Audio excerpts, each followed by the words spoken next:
സുഹൃത്തുക്കളെ, 2015 നമ്മുടെ ഈ നാസ്തിക് നേഷൻ രൂപം കൊള്ളുന്നത്.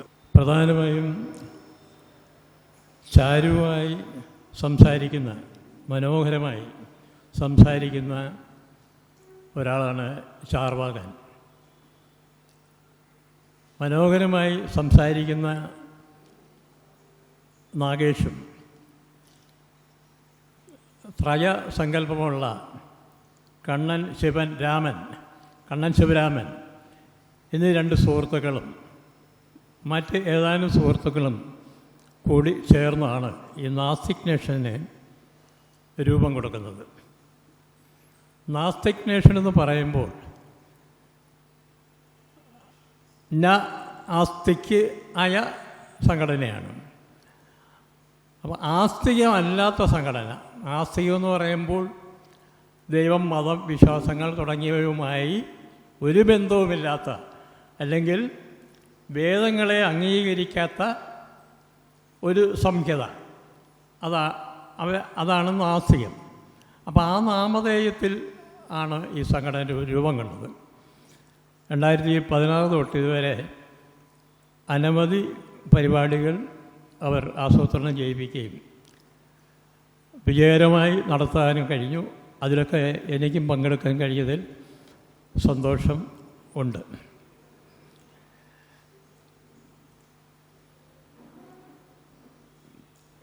നമുക്ക് നാസ്തിക് നേഷൻ അവതരിപ്പിക്കുന്ന ഈ സെക്യുലർ ഫെസ്റ്റ് മുമ്പൊന്നും യുക്തിവാദ പ്രസ്ഥാനവുമായി ബന്ധപ്പെട്ട് നടന്നിട്ടില്ല. അങ്ങനെ ഒരു സങ്കല്പം തന്നെ യുക്തിവാദികളുടെ ഇടയിൽ ഉണ്ടായിരുന്നില്ല. കാരണം യുക്തിവാദ പ്രസ്ഥാനം പണ്ട് ശക്തമായ പടയാളികളുടെ, പോരിന് തയ്യാറായി നിൽക്കുന്ന പടയാളികളുടെ മാത്രമായ ഒരു സംഘമായിരുന്നു. അത് നിരന്തരമായ പോരാട്ടത്തിൽ പങ്കെടുക്കുന്ന ഒരു സമൂഹമായിരുന്നു. അതുകൊണ്ട് ആ സംഘടന അന്ന് ഈ കുടുംബം, അല്ലെങ്കിൽ കുടുംബ സന്തോഷം, അല്ലെങ്കിൽ ഉത്സവ ആനന്ദകരമായ കാര്യങ്ങൾ, ഇതൊന്നും ആലോചിച്ചിരുന്നില്ല. എന്നാൽ നമ്മുടെ പുതിയ ചില സംഭവങ്ങളുടെ അടിസ്ഥാനത്തിൽ ഇത്തരം ആവശ്യകത ഈ സംഘടനയിൽപ്പെട്ടിട്ടുള്ള പലർക്കും തോന്നൽ ഉണ്ടാവുന്നു. കാരണം എല്ലാവരും പോരാളികളല്ല. എല്ലാവരും നമ്മുടെ നാട്ടിൽ പോലീസ് ഉണ്ട്, പട്ടാളമുണ്ട്. പൊതുജനങ്ങൾ മുഴുവനും പോലീസുകാരല്ല, പട്ടാളക്കാരല്ല എന്ന് പറഞ്ഞ പോലെ സംഘടനയിൽപ്പെട്ട എല്ലാവരും പടയാളികളല്ല. സാധാരണക്കാരുമുണ്ട്, കുടുംബാംഗങ്ങളുണ്ട്. അവർക്കൊക്കെ എപ്പോഴും യുദ്ധം ചെയ്യാൻ മനസ്സുള്ളവരല്ല. അപ്പോൾ അവർക്ക് ആനന്ദിക്കുവാനും സന്തോഷിക്കുവാനും ഉത്സവങ്ങളിലൊക്കെ പങ്കെടുക്കാനും ഒക്കെ ആഗ്രഹങ്ങളുണ്ട്. അപ്പോൾ അവരതിനു വേണ്ടി തേടുകയും പരമാവധി യുക്തിവാദ സമ്മേളനങ്ങളിൽ വരാതിരിക്കുകയും ആ സമയത്ത് മറ്റു പലരുടെ സമ്മേളനങ്ങളിൽ, ആൾക്കൂട്ടങ്ങളിൽ, ആഘോഷങ്ങളിൽ പങ്കെടുക്കാൻ പോവുകയും ചെയ്യുന്ന സാഹചര്യം ഉണ്ടായിരുന്നു. അപ്പോൾ അങ്ങനെ വന്നപ്പോഴാണ് അതിൻ്റെ ആവശ്യകത മനസ്സിലാക്കിയിട്ട് സെക്യുലർ ഫെസ്റ്റ് എന്ന് പറയുന്ന ഒരു സങ്കല്പത്തിലേക്ക് വരുന്നത്. സാധാരണ ഇതിൻ്റെ ഒരു പഴയ രൂപം യുക്തിവാദ സംഘത്തിൽ പലപ്പോഴും കുടുംബ സമ്മേളനങ്ങളായി നടത്താറുണ്ട്. കുടുംബ സമ്മേളനം എന്ന് പറയുമ്പോൾ യുക്തിവാദ സംഘത്തിൽപ്പെട്ട അയാളുടെ കുടുംബങ്ങളെയും കൂടെ കൊണ്ടുവന്ന് പങ്കെടുത്ത് രാവിലെ വിട്ട് വൈകിട്ട് സ്വന്തം കാര്യങ്ങളും കുടുംബകാര്യങ്ങളും ഒക്കെ പറഞ്ഞ് ഇച്ചിരി ആഹാരമൊക്കെ കഴിച്ച് പിരിഞ്ഞു പോകുന്നൊരു സാഹചര്യം ഉണ്ടായിരുന്നു. അതിൽ നിന്ന് വ്യത്യസ്തമായ ഒരു കുടുംബ സമ്മേളനത്തേക്കാൾ വ്യത്യസ്തമായ ഒരു സങ്കല്പമാണ് ഉത്സവം എന്ന് പറയുന്നതിന്. അപ്പോൾ അതിലേക്ക് ഇതിനെ ട്വിസ്റ്റ് ചെയ്ത് കൊണ്ടുവന്നു എന്നുള്ളതാണ് നാസ്തിക് നേഷൻ ചെയ്ത ഈ വലിയ സംഭാവന. നമുക്ക് നിലവിൽ രണ്ട് തരത്തിലും പെട്ട ആഘോഷങ്ങളുണ്ട്. മതപരമായ ആഘോഷങ്ങളുമുണ്ട്, മതേതരമായ ആഘോഷങ്ങളുമുണ്ട്. ഇത് മതപരമായ ആഘോഷങ്ങളെന്ന് പറയുമ്പോൾ നമ്മളെ പ്രധാനപ്പെട്ട മതങ്ങളുമായി ബന്ധപ്പെട്ട വിശേഷ ദിവസങ്ങൾ, ഇപ്പം ദീപാവലി, ഹോളി, ഓണം, റംസാൻ അല്ലെങ്കിൽ ക്രിസ്തുമസ്, ഇതെല്ലാം തന്നെ മതപരമായ ഉത്സവ ദിനങ്ങളാണ്. ലക്ഷക്കണക്കിന് ആൾക്കാർ അല്ലെങ്കിൽ കോടിക്കണക്കിന് ആൾക്കാർ ഈ ആഘോഷങ്ങളിൽ പങ്കെടുക്കുന്നുണ്ട്. എന്നാൽ ഇതിന് ബദലായി മതേതരമായ ഉത്സവങ്ങളുമുണ്ട്. അത് പ്രധാനമായും നമ്മുടെ രാജ്യത്തെ സംബന്ധിച്ച് ഇന്ത്യക്ക് സ്വാതന്ത്ര്യം കിട്ടിയ ഓഗസ്റ്റ് 15 ഒരു മതേതര ഉത്സവ ദിനമാണ്. റിപ്പബ്ലിക് ഡേ ഒരു മതേതര ഉത്സവ ദിനമാണ്. മഹാത്മാഗാന്ധിയുടെ ജന്മദിനം ഒരു ഉത്സവ ഡേ ആണ്. അങ്ങനെ പ്രധാനപ്പെട്ട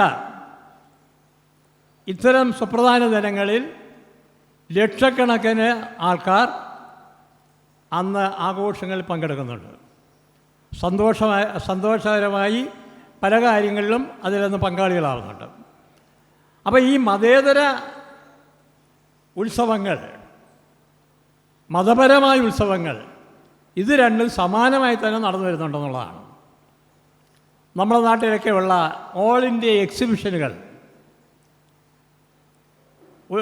വളരെ സജീവമായിരുന്ന സർക്കസ്, നമ്മളെ മൈതാനങ്ങളിൽ ആയിരക്കണക്കിന് ആൾക്കാരെ പങ്കെടുത്ത് ആനന്ദിപ്പിക്കാറുണ്ടായിരുന്ന സർക്കസ്, ഇതുപോലെയുള്ള ആഘോഷങ്ങളും മതപരമല്ലാതെ നടന്നു വരുന്നുണ്ട്. ഇതിനൊക്കെ ഉപരി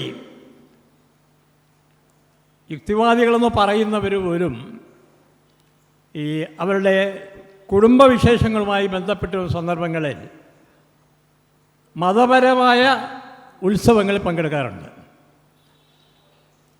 അവരുടെ വീടുമായി ബന്ധപ്പെട്ട ഒരു കുഞ്ഞ് ജനിക്കുമ്പോൾ തന്നെ അതിന് 28 കെട്ടുക, പേരിടിയിൽ, അന്നൊരാഘോഷ പരിപാടിയുണ്ട്. അത് കഴിഞ്ഞ് കുറേ ദിവസം കഴിഞ്ഞിട്ട് പിന്നെ ആ കുട്ടിയുടെ ചരടുകെട്ടെന്ന് പറയുന്ന മറ്റൊരാഘോഷ പരിപാടിയുണ്ട്. പിന്നെ വളർന്നു വരുമ്പോൾ കല്യാണം. ഇതിനെല്ലാം തന്നെ മതത്തിൻ്റെ മണിയടിച്ചുകൊണ്ടാണ് എല്ലാ ആഘോഷങ്ങളും എല്ലാ വീടുകളും നടക്കുന്നത്. മരണം കഴിഞ്ഞാൽ പോലും മതത്തിൻ്റെ സംഭാവന ആ വീടുകളിൽ നിർവഹിക്കാറുണ്ട്. മതമില്ലാതെ ഇതൊന്നും ചെയ്യാൻ പറ്റുന്ന ഒരു സാഹചര്യം ആണ് എന്നാണ് എല്ലാവരുടെയും ധാരണ. ഇത് സാധാരണ മതവിശ്വാസികളെ വീട്ടിൽ ഭംഗിയായി നടന്നു വരുന്നുണ്ട്. എന്നാൽ മതവിശ്വാസമില്ലാത്ത ഗ്രഹനാഥൻ, ഒരു യുക്തിവാദിയായ ഒരാളുടെ വീട്ടിൽ പലയിടങ്ങളിലും നടത്തേണ്ടി വന്നിട്ടുണ്ട്. കാരണം മറ്റുള്ളവർ മതവിശ്വാസത്തിൽ നിന്ന് പുറത്തു വന്നിട്ടില്ല. അതുകൊണ്ട് അവരുടെ വിശ്വാസങ്ങളെ വ്രണപ്പെടാത്ത രീതിയിൽ ചെയ്യുമ്പോൾ മതവിശ്വാസമില്ലാത്ത ഗ്രഹനാഥന് നിന്നു കൊടുക്കേണ്ടി വന്നിട്ടുണ്ട്. നിന്നു കൊടുത്തുകൊണ്ട് ആഘോഷങ്ങൾ നടന്ന് പോകാറുണ്ട്. എന്നാൽ ഇതിനെ പൂർണ്ണമായും മതേതരമായ ആഘോഷമാക്കി മാറ്റാൻ കഴിയുമോ? കുടുംബത്തിൽ നടന്നു വരുന്ന മതപരമായ ചടങ്ങുകളിൽ നിന്ന് ഈ കുടുംബത്തിന് മതവിമുക്തമാവാൻ കഴിയുമോ?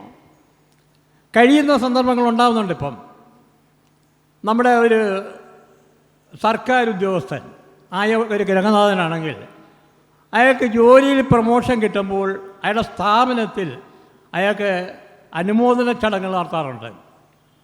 അയാൾ പെൻഷൻ പറ്റിയാൽ ആ സ്ഥാപനത്തിലുള്ള സുഹൃത്തുക്കളെല്ലാവരും കൂടെ ആ മേപ്പടി സ്ഥാപനത്തിൽ സദ്യ ഉൾപ്പെടെ നടത്തിയതിന് ശേഷം വാഹനത്തിൽ വീട്ടിൽ കൊണ്ടുവന്ന് ആക്കുന്ന സമയത്ത് ഇവിടെ വേണ്ട സദ്യയും വട്ടവും ഒരുക്കിയിട്ടുണ്ട്. അതിലവർ പങ്കാളികളാവുന്നുണ്ട്. വളരെ സന്തോഷകരമായി പിരിയുണ്ട്. ഇതിലൊന്നും ഒരു മതപരമായ ഒരു വാക്ക് പോലും ഉച്ചരിക്കുന്ന സമ്പ്രദായങ്ങളില്ല. ഇതെല്ലാം മതേതരമായി നമ്മളെ വീടുകളിൽ തന്നെ ഇപ്പോഴും നടക്കുന്നുണ്ട്. എന്നാൽ പൂർണ്ണമായും മതേതരമായി മാറ്റാൻ എങ്ങനെ കഴിയും? അതിൻ്റെ ഒരു ശ്രമത്തിൻ്റെ ഫലമാണിത്. അതിന് അങ്ങനെ ആകണമെന്നുണ്ടെങ്കിൽ യുക്തിവാദിയായ ഒരാൾ യുക്തിവാദം എന്തെന്ന് മനസ്സിലാക്കിയിരിക്കണം. ഞാൻ യുക്തിവാദിയാണെന്ന് പറഞ്ഞുകൊണ്ട് നടന്നാൽ പോരാ. യുക്തിവാദം എന്താണെന്ന് അയാളുടെ മസ്തിഷ്കത്തിൽ ശരിയായ അടിസ്ഥാന ബോധം, അറിവ് ഉണ്ടാകണം. അറിവുണ്ടായാൽ മാത്രമേ അയാൾക്കത് ഉറച്ചിരിക്കാൻ പറ്റൂ.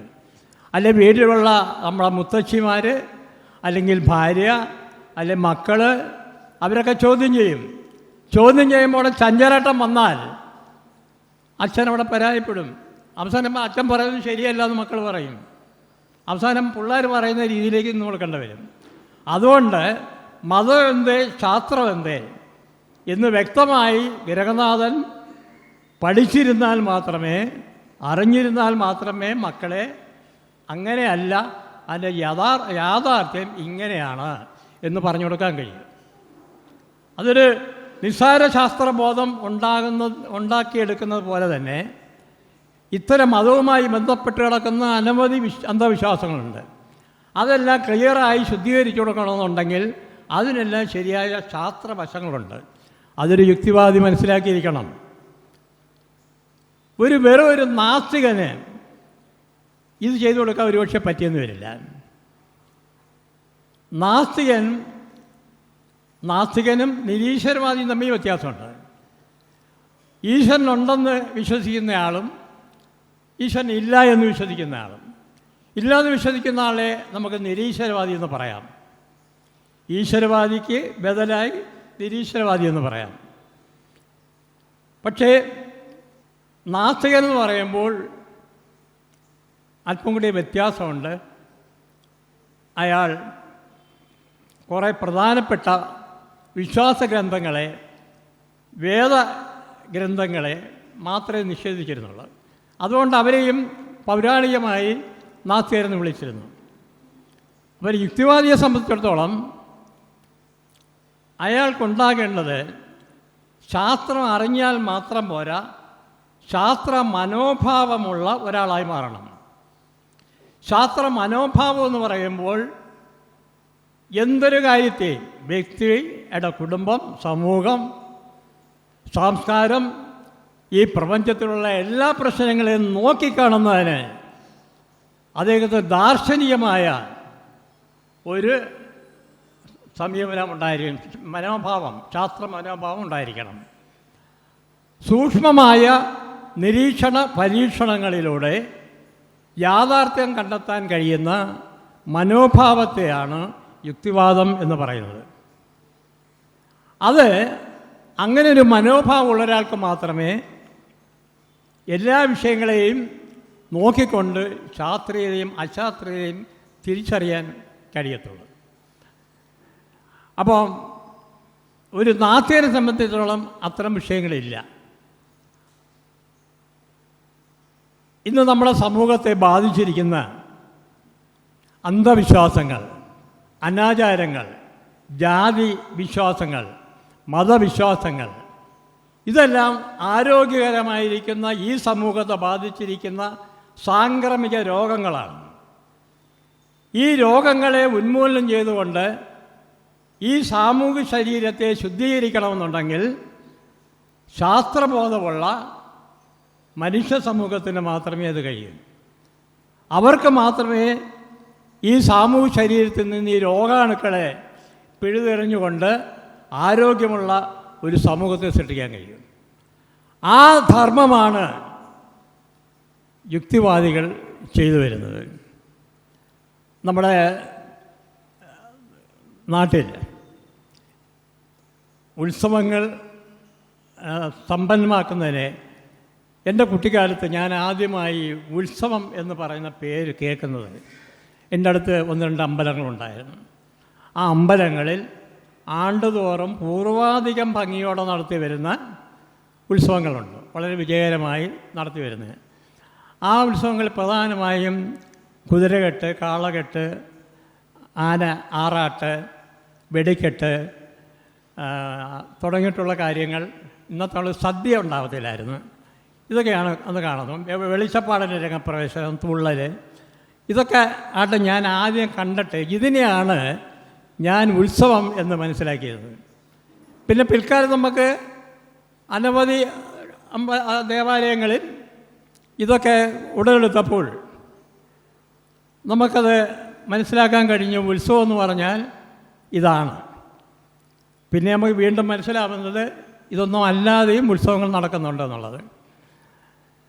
അപ്പോൾ ഈ ഉത്സവങ്ങളുടെ പ്രധാന ഘടകങ്ങളിലുമായി ബന്ധപ്പെട്ട ഒന്ന് രണ്ട് സംഭവങ്ങൾ നമ്മുടെ ഇപ്പോൾ ഒരു ഗാനമേളയുണ്ടല്ലോ.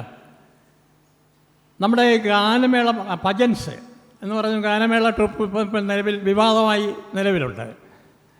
പണ്ട് സാംബശിവനാണ് കേരളത്തിലെ കഥാപ്രസംഗത്തിൻ്റെ കുലപതി. അദ്ദേഹം കഥാപ്രസംഗം നടത്തിയതുപോലെ പിന്നീട് ആർക്കും ഇത്ര ഭംഗിയായി അവതരിപ്പിക്കാൻ കഴിഞ്ഞിട്ടില്ല. അന്ന് അദ്ദേഹം കഥ പറയാൻ വരുമ്പോൾ രാത്രി 12 മണിക്കും അർദ്ധരാത്രി ചൂട്ടും കെട്ടി കത്തിച്ച് വീശി ഏഴായ വയലിലൂടെ ഇടവരമ്പുകളിലൂടെ നാട്ടിൻപുറത്തിലൂടെ ഈ കഥാപ്രസംഗ വേദിയിലേക്ക് എത്തുമായിരുന്നു ഒരു കാലത്ത്. അന്ന് പാടത്തും പണിശാലകളിലും പണി ചെയ്യുന്ന തൊഴിലാളികൾക്ക് അല്പം തമാശ കേൾക്കാൻ, അല്പം ആസ്വദിക്കാൻ, അല്പം അവരുടെ അധ്വാനത്തിൻ്റെ വിയർപ്പിൻ്റെ നൊമ്പരം അറിയാൻ, അവരുടെ മോഹഭംഗങ്ങളുടെ കഥകൾ പറയുന്നത് കേൾക്കാൻ ഒന്നും അന്ന് വേറെ വഴിയില്ല. അന്നൊരു സോഷ്യൽ മീഡിയയില്ല, സാധാരണ പ്രിൻ്റർ മീഡിയയും ഇല്ല. അന്നുണ്ടായിരുന്നത് ഇങ്ങനെയുള്ള ചില സംഭവങ്ങളാണ്. അതുകൊണ്ട് അവരുടെ കഥ പറയുന്നതുകൊണ്ട് അത് കേൾക്കാൻ അർദ്ധരാത്രിയാണെങ്കിലും അവർ ചൂട്ടും കെട്ടി അവിടെ വന്നിരുന്നു. അതുകൊണ്ടായിരുന്നു അന്ന് സാംബശിവന് ഇത്രമാത്രം ആളുകൾ എരച്ചു വന്നത്. ആ ഒരു എരച്ചു വരൽ അടുത്ത കാലത്ത് വേറൊരിടത്ത് കാണാൻ കഴിഞ്ഞു. നമ്മളെ റാപ്പർ വേടൻ്റെ വേദികളിൽ വേടൻ്റെ പാട്ട് എനിക്ക് വലിയ സംഗീതമാണെന്ന് തോന്നിയിട്ടില്ല, വലിയ ശ്രുതി മധുരമാണെന്ന് തോന്നിയിട്ടില്ല.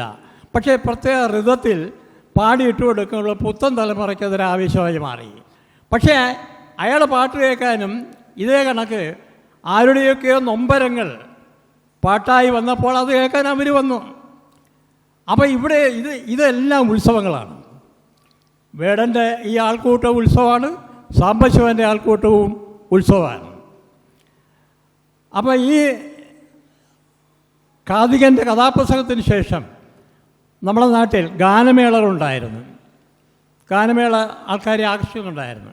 പക്ഷെ ആ ഗാനമേളയുടെ സ്ഥാനത്താണ് ഇന്ന് ഈ ഭജൻസ് വന്നത്. ഭജൻസിൽ കണ്ടൊരു പ്രത്യേകത, അവർ കൂട്ടമായി തന്നെ ഒരു മനോഹരമായ പാട്ട് അതിസുന്ദരമായി പാടുന്നു. അതിൽ എഴുതിയിരിക്കുന്ന വരികളോ വിശ്വാസങ്ങളോ ആർക്കും വേണ്ട. അവർ കേൾക്കുന്നത് ആ സംഗീതത്തിൻ്റെ ആനന്ദകരമായ സുഖമാണ്. നമുക്ക് പരവൂർ ദേവരാജനെ പറ്റി അറിയാം. അദ്ദേഹം സുന്ദരമായി പാടുന്ന ആളാണ്. പക്ഷേ അദ്ദേഹം ചിട്ടപ്പെടുത്തുന്ന പാട്ടുകൾക്ക് മധുരം കൂടുതലുണ്ടാവണമെന്നുണ്ടെങ്കിൽ യേശുദാസിൻ്റെ പോലെയുള്ള ഗായകന്മാരുടെ ശബ്ദം, ആ ശബ്ദം മാധുര്യം ഇതിൽ ലയിപ്പിക്കണം. അങ്ങനെയാണ് പരവൂർ ദേവരായൻ്റെ പാട്ടുകളിൽ യേശുദാസിനെയും ജയചന്ദ്രനെയും പോലെയുള്ള ആട്ടുകൾ പാടിയത്. അപ്പോൾ അവരുടെ പാട്ടുകൾ അത്ര മനോഹരമായി മാറിയെന്നുള്ളതാണ്. ഇപ്പം മതങ്ങൾ മനുഷ്യരെ സൃഷ്ടിച്ചു, മതങ്ങളും മനുഷ്യനും കൂടി ദൈവങ്ങളെ സൃഷ്ടിച്ചു എന്ന് വയലാർ രാമവർമ്മ റിവേഴ്സായി എഴുതി. പലരും ശബരിമലയിൽ തങ്ക സൂര്യോദയം എന്ന് പറയുന്ന ഗാനങ്ങളും അദ്ദേഹം തന്നെ എഴുതിയിട്ടുണ്ട്. അതുപോലെയുള്ള സിനിമാ ഗാനങ്ങൾ വന്നുകൊണ്ടിരിക്കുമ്പോൾ അതിന് ബദലായിട്ടാണ് രാമവർമ്മ മതങ്ങൾ മനുഷ്യനെ സൃഷ്ടിക്കുമെന്ന് പറയുന്ന ഗാനം. ആ ഗാനത്തിന് കിട്ടിയ സ്വീകാര്യത ഇപ്പോഴും യേശുദാസിന് സ്വീകരണങ്ങൾ കിട്ടുന്ന വേദികളിൽ അയാൾ 4 വരി എടുത്ത് പാടുക പതിവാണ്. അപ്പോൾ അതിൻ്റെ കാരണം പാട്ടിലടങ്ങിയിരിക്കുന്ന മതപരമായ വിശ്വാസങ്ങളോ അല്ലെങ്കിൽ പാട്ടിൽ പറഞ്ഞിരിക്കുന്ന വരികളോ അല്ല പ്രധാനം, പാട്ടുകളെ ചിട്ടപ്പെടുത്താൻ ഉപയോഗിക്കുന്ന അച്ചുകളാണ്.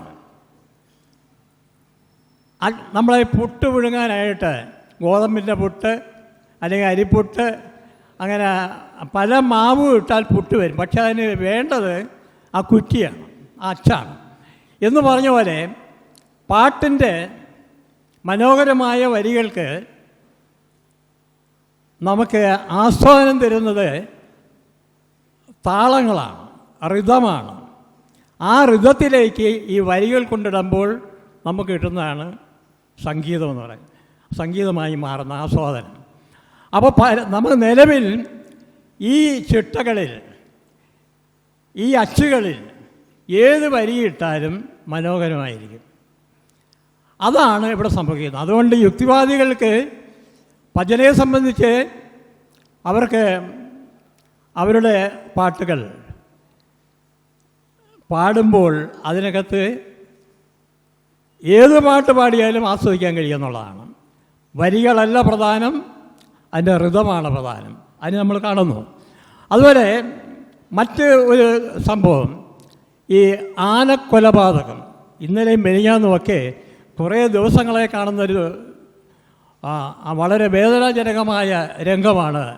ആനകൾ മനുഷ്യരെ എടുത്ത് ചുറ്റി വലിച്ചെറിയുക. ഇന്നലെ ഒരു ആന ഒരു കാറ് ഇവിടുത്തെ ഫുട്ബോൾ കളിക്കുകയായിരുന്നു, വലിയ തെങ്ങൊക്കെ വലിച്ചു പിടിച്ച് എറിയുകയാണ്. അടുത്ത കാലത്ത് പല ആനയെ ആറാട്ട് നടത്തുന്ന പല സ്ഥലങ്ങളും അപകട മരണങ്ങൾ നിരന്തരം ആവർത്തിക്കുന്നു. നമ്മുടെ നാട്ടിൽ കലാപങ്ങൾ ഉണ്ടാക്കുന്ന മനുഷ്യരുണ്ട്. അവർ പലരും മാനസിക നില തെറ്റിയവരാണ്. അവരെയൊക്കെ കൊണ്ടിടാൻ ഇന്ന് ചികിത്സാലയങ്ങളുണ്ട്, പേരൂർക്കട പോലെയുള്ള ആശുപത്രികളുണ്ട്. അവിടെ കൊണ്ടുപോയി ലോക്ക് ചെയ്ത് ചികിത്സിച്ചാൽ അവർ കാലക്രമേണ അസുഖം മാറിക്കോളും. അവരെ നാട്ടിൽ ഇറക്കി വിട്ടാൽ അവർ സ്വന്തം തള്ളയെപ്പോലും 2 ദിവസം മുമ്പ് കഴുത്തറുത്ത് കൊന്നു ഒരു മകൻ. അത് 3 ദിവസമായുള്ളൂ. അവൻ മാനസിക രോഗത്തിലേക്ക് ചെന്നെത്തിയ കക്ഷിയായിരുന്നു. അപ്പോൾ അവരെ ചികിത്സിക്കാൻ കൊണ്ടുപോകുന്ന പോലെ കലാപമുണ്ടാക്കുന്ന ആനകൾ ശാന്തമായി നമ്മൾ തൃശ്ശൂർ പൂരവും കൊല്ലം പൂരവും കാണുമ്പോൾ അതിൽ വലിയ കുഴപ്പമില്ലാതെ നിൽക്കുന്ന ആനകളുണ്ട്. എന്നാൽ കലാപമുണ്ടാക്കുന്ന ആനകൾ അപകടകാരികളായ ആനകളാണെന്ന് അവർക്കറിയാം, അധികാരികൾക്കറിയാം.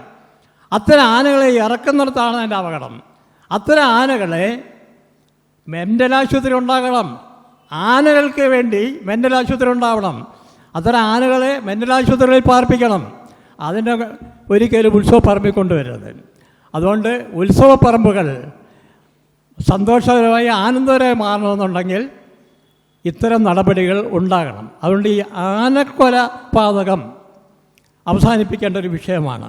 സമയം അതിക്രമിച്ചിരിക്കുന്നതുകൊണ്ട് ഞാൻ നിർത്താൻ പോകുന്നു. ഒരു കാര്യം കൂടെ പറഞ്ഞോട്ടെ. ഈ വെടിക്കെട്ടെന്ന് പറയുന്ന സംഭവം നമ്മുടെ നാട്ടിൽ വേണ്ട എന്നെല്ലാവരും തീരുമാനിച്ചു. കാരണം 100 പേര് മരിക്കുമ്പോൾ ഈ സംഭവം വേണമെന്ന് പറയാൻ പറ്റുമോ? അത് പറയുമ്പോൾ എൻ്റെ ഒരു അഭിപ്രായം മറിച്ചെന്നാണ്. ശാസ്ത്രത്തിൻ്റെ ഏറ്റവും വലിയ മനോഹരമായ ഒരു കണ്ടെത്തലാണ് ഈ കമ്പം. കരിമരുന്നിനെ എത്ര മനോഹരമായ പുഷ്പങ്ങളാക്കി മാറ്റാൻ കഴിയും എന്നാണ് കമ്പം നമ്മളെ കാണുന്നത്. ഞാൻ കുട്ടിത്തം കൊണ്ട് കമ്പം കാണാൻ പോകുന്ന ഒരാളാണ്. എൻ്റെ അച്ഛനെ കൊണ്ടുപോയിരുന്നു. അപ്പം ഈ കമ്പം ഉണ്ടാകുന്നത് ശാസ്ത്രത്തിൻ്റെ ഏറ്റവും ഉന്നതമായൊരു കണ്ടുപിടുത്തത്തിൻ്റെ ഒരു ഉപരിതലമാണ്.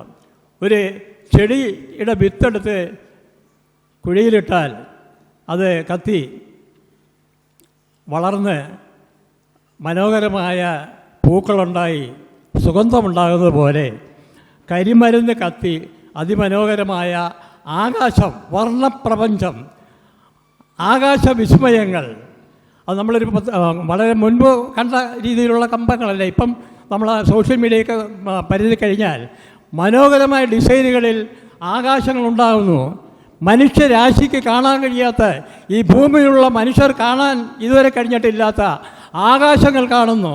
പൂക്കൾ വിരിയുന്ന പഴയ രംഗങ്ങൾ നമ്മൾ കണ്ടിട്ടുണ്ട്, നക്ഷത്രങ്ങൾ വിരിയുന്നുണ്ട്.